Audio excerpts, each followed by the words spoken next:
This brick's a little colder than I expected, but I'm going to stick with this, even though, just to show the technique a little better. Stephen Carr, a friend of mine, showed me a kind of, I think it's actually a Capoeira kick, but the name that I was told it was has since escaped me. I can't seem to ever hold on to Capoeira technique names.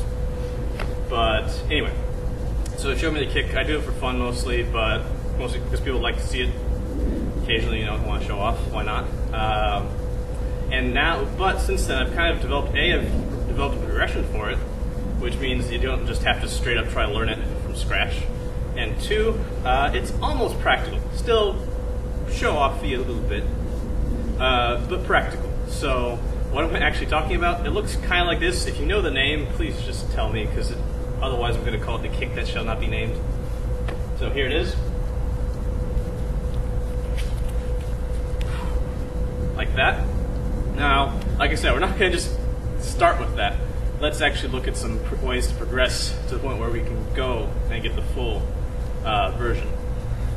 All the progressions for this kick that shall not be named are going to start from the ground, because we don't really need to start the standing version. In fact, for the practical variation, it's actually more of a technique to get up from seated quickly and onto your feet instead of on like a back roll, where you end up in a more defensive position like this. So there's two components to the technique, and we're going to work on them separately. The first is momentum, or learning how to generate the spin.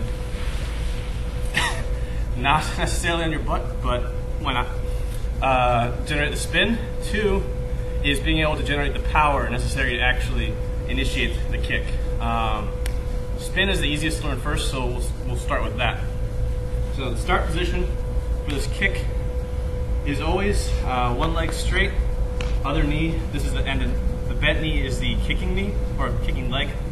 The kicking leg is bent, and same side arm as the straight leg is out to the side supporting us, because this is what we're going to rotate. We're going to rotate over that shoulder when we actually get to that point. From here, we're going to take this straight leg, and what we're going to try to do is we're going to try to put the toes as close in line with where our hand is as possible while keeping it relatively straight. So what do I mean? Like so. This is also why I'm sacrificing my toes for your benefit. Toes are bent under. I'm in this position here. This kind of initiates the rotation. Second piece, before we even start to get into how to use the kicking leg, is what we do with our head. So head goes with the body goes is a pretty good rule for adding rotation. So we're going to look behind us, kind of where we want to be rotating, in order to add a little bit more speed.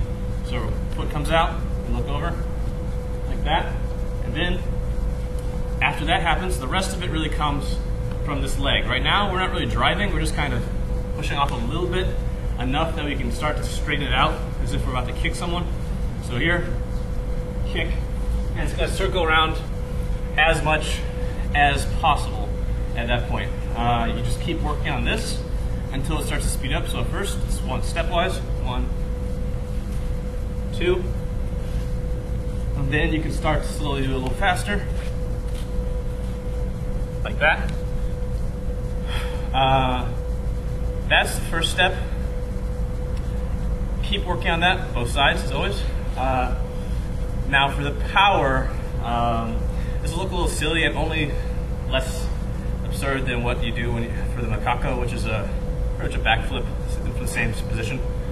But we have to work on the power. So where does the power from this kick come from? It comes from the hips and from very, very powerful drive out of the leg and calf of the bent leg. And that's going to be what we're kicking with. So from here, what we want to do is basically drive up, jump up from this position, pushing up the ground really hard with that bent foot, like that, going as high as you can, extending your hips as much as possible, just focusing and going straight up. Don't worry about going to the side, so like so. The better you get at that, the easier it will be to mix it with the rotation and get all the way to standing when we get to the full version. So one more time, as hard as possible.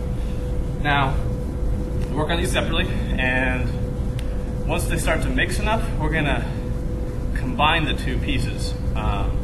So instead of just coming here, coming around, and then going, we're going to initiate with the jump and start to put out our foot to where we were putting it originally, and just kicking, straightening the leg out in midair to give us the rest of the rotation, and seeing where we come out. Right now, it's look like this. It almost works actually by itself. It's a little slow because your foot's still way out, but one more time, I cannot slow this down, I apologize. Here,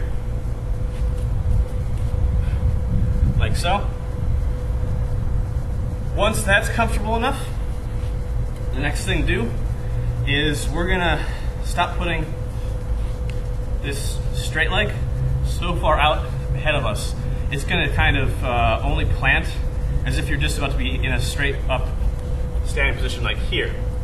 So mentally what I think of is I'm trying to put this foot on the straight leg pretty much right where my hand is right now. And one's gonna land and the other one's gonna pick up pretty much at the same time. So if you watch the full version here, watch where the foot of the straight leg goes. Like that. One more time.